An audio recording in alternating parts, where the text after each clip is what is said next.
John, we are digging in to the Stars and Avalanche series. It's 2-1 Dallas. Outside of that flurry late in game one by the Avs that eventually allowed them to force overtime, Stars have been kind of in control for this one. Both teams have only scored 5 times at 5-on-5, which is fascinating.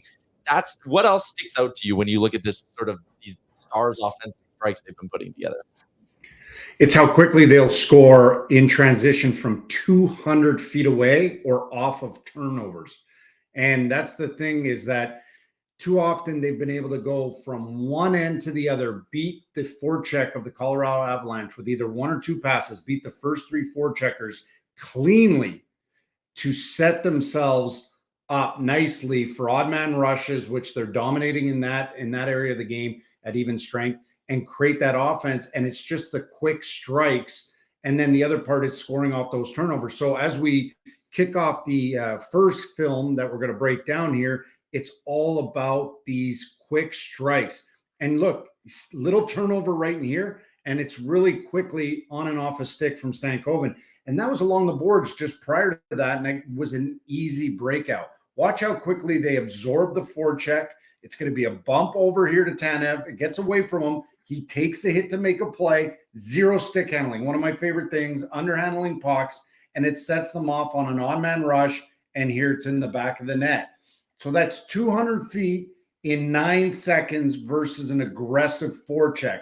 Again, watch. Aggressive forecheck. Suter puts it around the wall. They do a great job. 1 pass beats 3 players. They're off to the races. And again, it allows Dallas to make whatever they want with the space that they're given. And again, they go 200 feet in 8 seconds. And the last one is actually a shorthanded goal. Colorado, self-inflicted wound, overhandling by Nikushkin. It's up the ice. It's 3-on-1. Yes, they get a little lucky as the puck comes off the glass. But again, it's how quickly it goes from a turnover at one end and how quickly it ends up in the back of the net in Colorado's end. So that's one thing. They are full of quick strikes.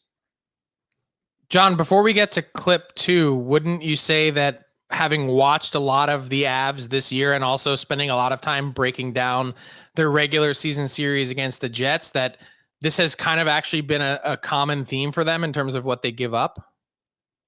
It has. And then it's almost like, don't touch the stove. You're going to get your hand, you're going to burn your hand. And they do it for a little while. Then they get the wake up call. Then they get back and they're settled for a while. And then they revert back to don't touch the stove. It's hot. And it always seems like they need a little bit of a wake up call. Now, can they turn and flip the script?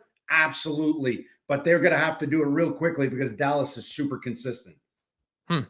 So looking at Nathan MacKinnon, I always, when I think of his game, the force of nature, I think of a guy that plays on the inside as well as anyone in the NHL. But if you look at his series, 2 points at even strength, and it seems like Dallas has done a nice job pushing him to the perimeter. What do you see from MacKinnon so far in this round, and how much of that is a credit to what Dallas is doing? It's very similar to how the Winnipeg series kind of started. They were constantly pushing, and that would have been the game plan. You want to push this guy to the exterior as much as possible. And the other part is when he is in full flight, if you try to engage physically, he's going to bowl you over. He's just a force of nature, right? So that becomes more of a, maintain and contain to the outside. He's got 7 shot attempts at 5-on-5 from the slot, only 1 on net. Only 1 on net. And out of those 2 attempts, 2 of them are deflections. So we're talking about 5 shot attempts, actual shot attempts from the slot. So what Dallas is doing is they're managing the dots. They're deflecting as much as possible to the outside. And 1 pickup at the trade deadline. Frank, you broke it down. Chris Tanev, the unsung, simplistic hero. He isn't super fast. But if there's money to be given to super efficient defensemen, this guy would be at the top of the pile. He does not overcomplicate things. And when you look at the speed differential, it's going to pop up here in how Chris Tanev is able to absorb and maintain and then even beat Nathan MacKinnon to certain pucks. So let's roll the first clip, and we'll pause it right after, because it'll be a little bit shocking what I'm going to say right after this clip. McKinnon's got room, time, space, bang, pause. We pause after that one. That's his only shot on net off the rush. That's inside dots. Only shot on net in this series, inside dots. Now let's let it roll. Watch how they adjust. Watch how they deflect. And they're constantly forcing him to delay above the circles, which means one of two things. If you take away the middle of the ice, he's going to have to relinquish possession of the puck. Again, great adjustment in speed by the two defensemen, Tanev being one of them, forcing him to delay again above the circles, which means what? He's shooting from far out. He's either shooting for chaos or deflections. Bad gap. This looks like a terrible gap. Watch how closely they adjust their speed, and then they have great sticks, forcing McKinnon to then relinquish possession, kick out, and engage physically, but he's now nowhere close to the net. Once again, looks like a terrible gap. Advantage McKinnon. No, Chris Tanev adjusts. He drifts east-west, doesn't engage physically, stick check, and he lets him die on the outside. And as he does that, every other Dallas Star gets back in the picture.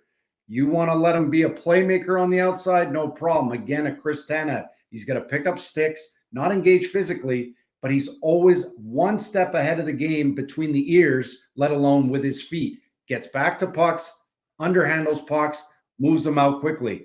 McKinnon is flying in this sequence through the middle of the ice. Chris Tanev defends the path with his body, underhandles it, taps it to his partner, up and out.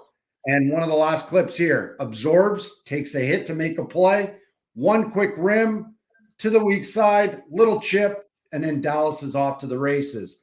And that's the thing. Chris Tanev was picked up because he can manage the game really well. He can adjust his skating speed. He's got a great stick. He moves the puck, and he's really, really good with the simple part of the game.